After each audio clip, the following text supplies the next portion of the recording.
there are two transcendental events, I would call it.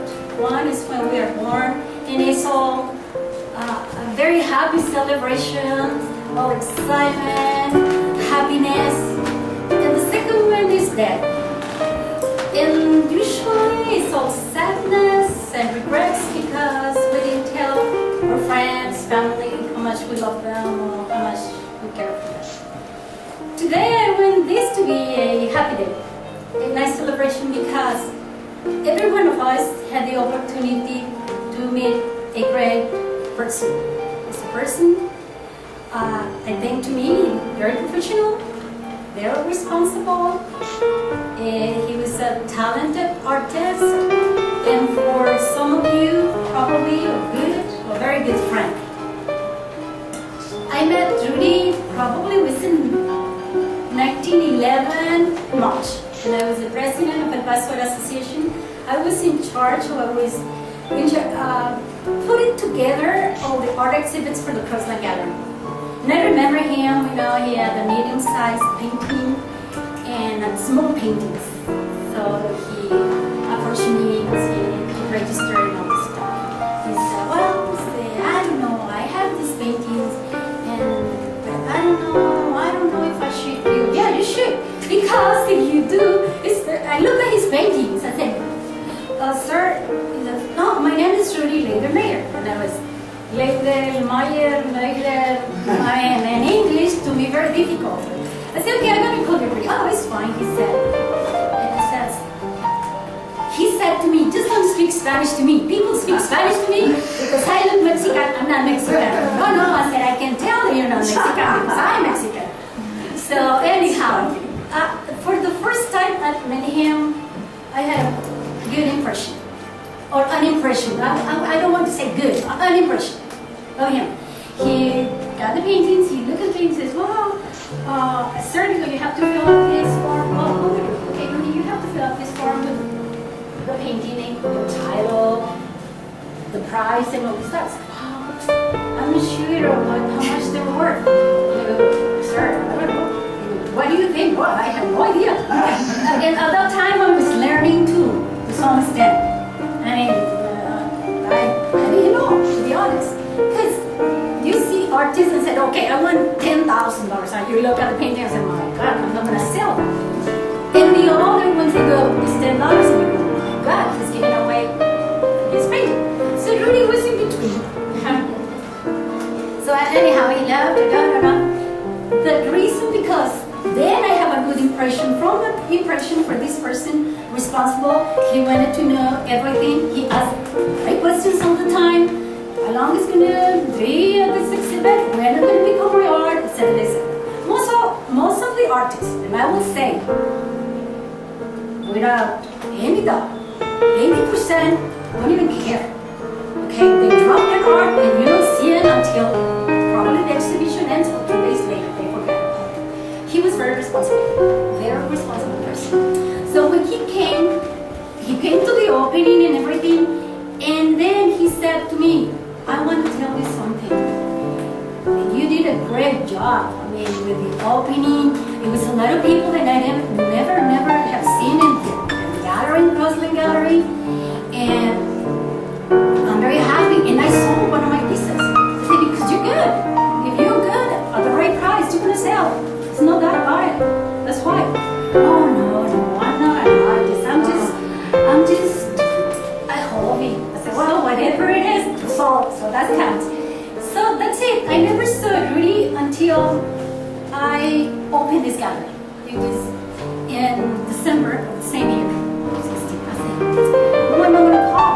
I met a lot of artists. As the president of the Paso Association, president-elect, secretary, but very few, really, very few like Rudi Leidelmeijer. With the talent, the responsibility, and that way of seeing art.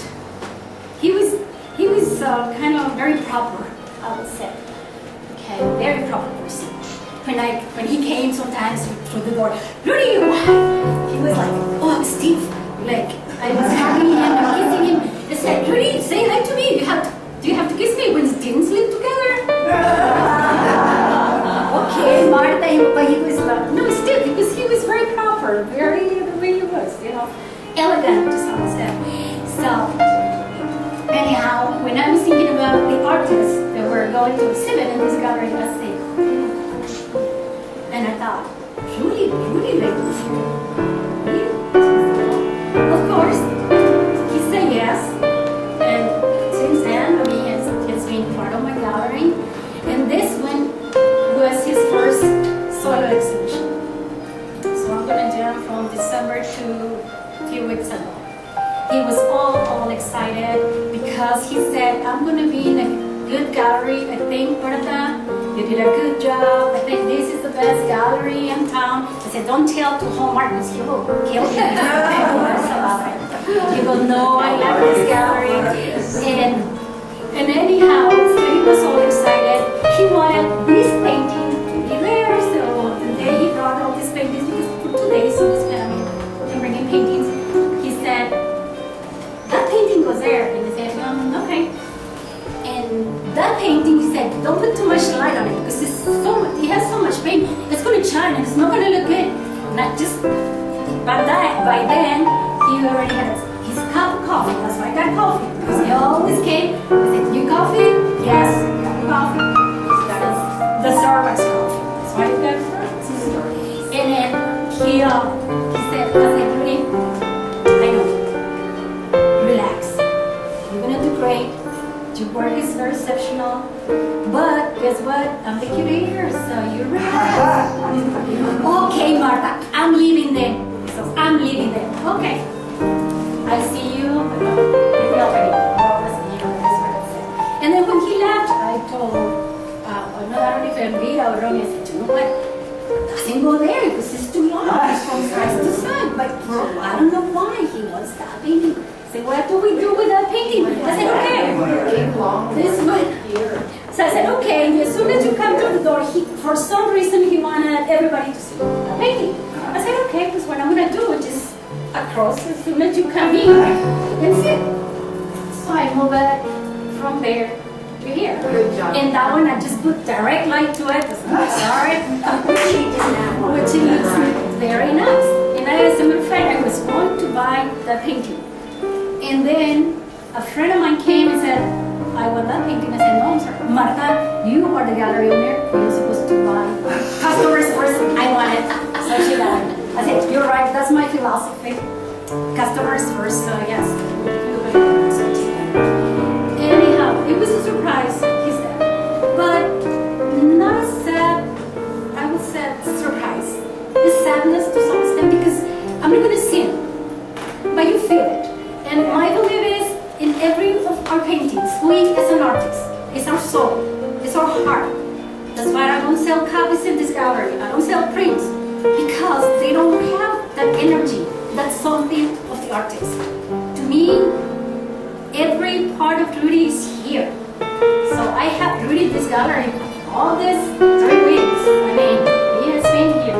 And if you take a painting or you have paintings of him in your house, I mean, you have part of him. And I like that. I mean, in my culture, more the Mexican culture, for South of Mexico, it's a celebration. It's there. I mean, then everything you have is something that this person loved and now it's yours. It is there. It's part of him with us. So I think I'm celebrating and I get to meet him and I have the honor to have him in my gallery, and that's priceless. And now I think he was not my friend, but I don't know much about him, but I'm sure he has a lot of things to say about him.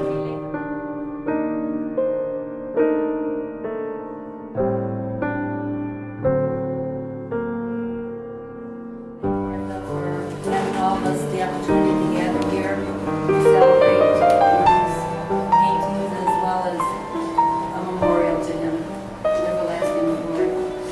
She said he's a piece of everything in his paintings here. Forgive me, but I'm going to have to read off of this some of my thoughts. Well, my name is Shirley, and Rudi was my dear friend. Richard Bach wrote, and I quote, "The bond that makes you a true family is not one of blood, but of respect and joy in each other's life." And even though Rudi was not a blood relative of mine, I felt the closest to him as if we were. Rudi was a true joy in my life, for whom I had the deepest respect and admiration. Upon being introduced to Rudi for the first time, we bonded right from the beginning, and as each month and year passed,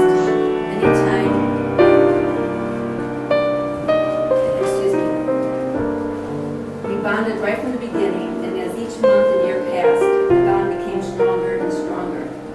I knew I could call him any time, and he would be there for me to help in any way, as I would be there for him if ever needed. Rudi was a true gentleman in every sense of the word.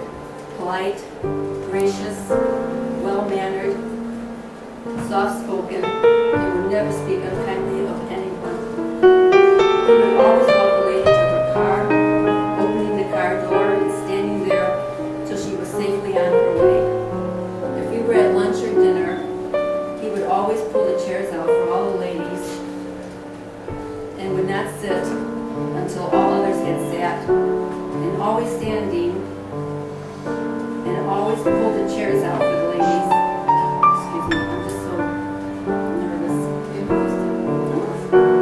If we were at lunch or dinner, he would always pull the chairs out for the ladies and not sit until all others had sat, and always standing up when a lady left the table or reapproached the table.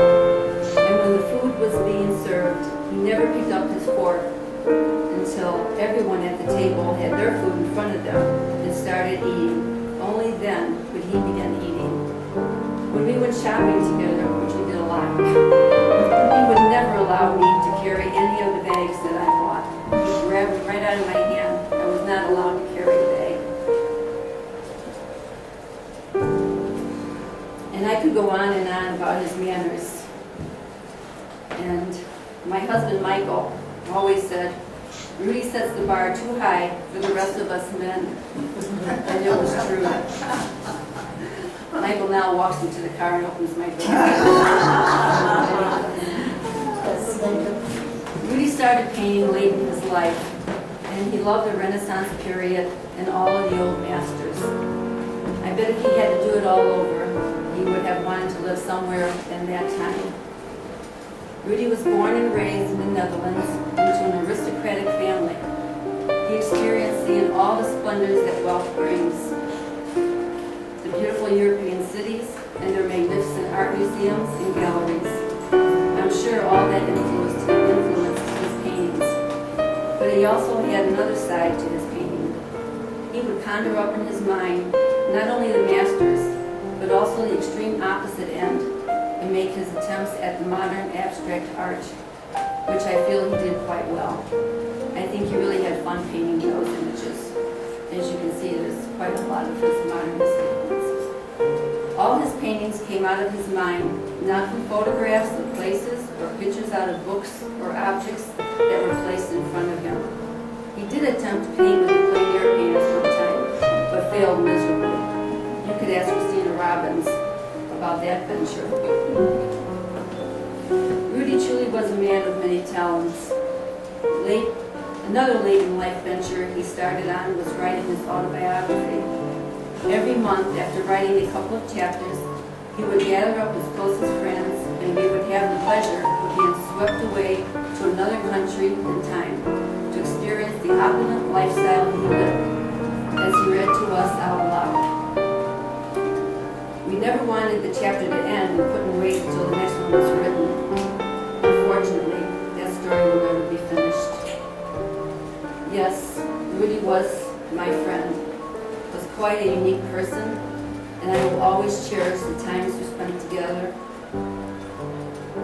going to the various art openings, shopping, lunches, movie night at his home, and most of all, gatherings at my home for dinner with our friends, sharing a big bowl of pasta with meatballs and sausage, a glass or two of good wine, and great conversation. Rudi, I will always love and miss you dearly. You meant so much to me. God bless you.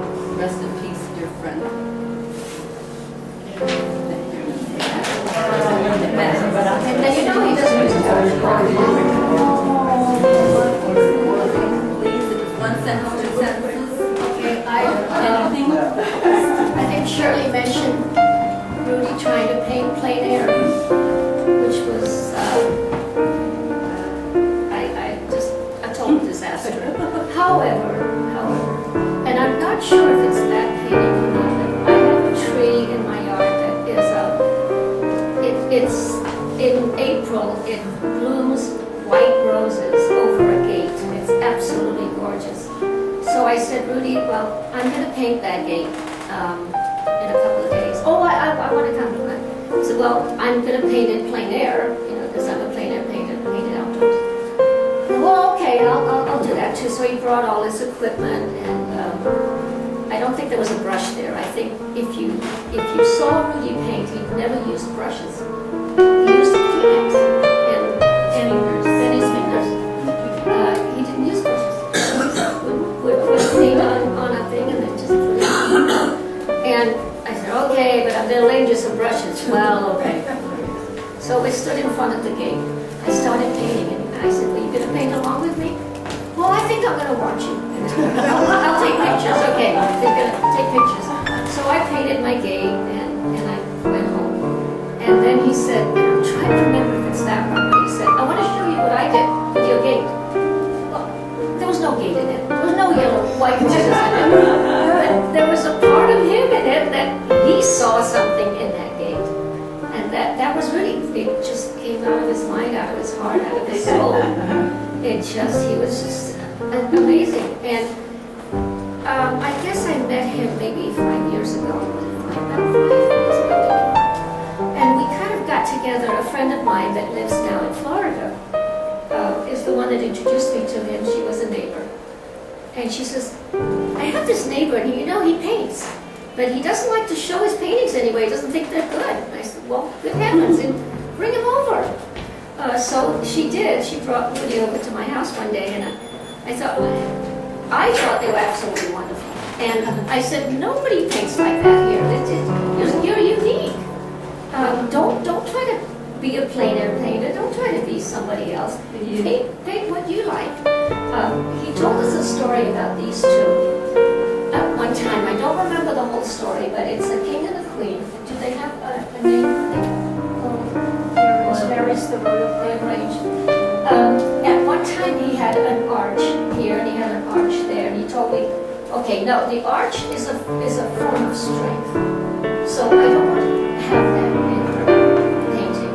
I'll do cloth and the roses, but I'll keep the strength in him. So it was just the way he saw things. I don't think he had these faces from any particular photo or painting. He just did them, and he would do things to soften her, to make her look feminine. And he told us some gory stories about these two. I don't know if he made them up or what, but anyway, there was always a story. There was always something to one of his paintings. I always liked these much better than I liked his landscapes. Although his landscapes are lovely, and I know he sold them, but these kind of things, the romantic, the Renaissance, the beautiful soul kind of thing. I mean, you can see yourself in that. It's a lovely painting. So there'll never be another one like him. We have a very good friend that was also a very dear friend of his. And it was like kind of the four of us. It was Rhonda and Shirley and I. And Ginny's not in town right now. And we kind of became his groupies. Wherever we went, there was the four of us and Rudi. Four gals and Rudi. And maybe sometimes somebody else would come along. And then about 2 weeks before the opening of the show, I introduced him. Well, my friend Suanne met him at my house one day, and so we wanted to go to lunch. Now, Rudi always liked interesting places to go to lunch, so we found this wonderful place.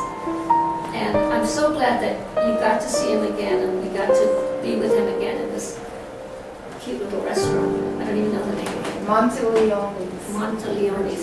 It's really hard to find. I've been there. Isn't it fun? Very Italian. Yeah. But anyway, we had a wonderful lunch, and he's always looking around. And like Shirley said, you talk about, you couldn't get up from the table without him standing up to. I mean, you talk about old world. I'm European, and So this is a very old Yuri. I'm just surprised he didn't kiss our hands every time. You know, he would be. He kissed my hand. When we went up to see at New Year's, he said, you said he's one of our groupies, and she named each one of you. Shirley, Rhonda, Ginny, the 4 groupies and yourself. And you go, and it's really funny, he goes everywhere with us, he's not even gay, and he kissed my hand. You said that, and he kissed my hand, and he said, no, I'm not gay, and he winked at me. My heart was going, my husband was right there. And you never washed your hands? No, and I haven't yet. No, he was just. He was a like that. gentle person. It's a tremendous loss in our lives of something that is so unique. And we're so blessed that we knew it. And Lisa, my daughter had a little apartment of her own, and one time we met when we would get together to listen to the book. It was called it is called A Life Usurped. And I don't know what's going to happen to the book. We had maybe 5 chapters. There'll be more than that. Wasn't it? My daughter-in-law, when she was living here in El Paso with my son, would come to hear him, and they live in Colorado now, and she just absolutely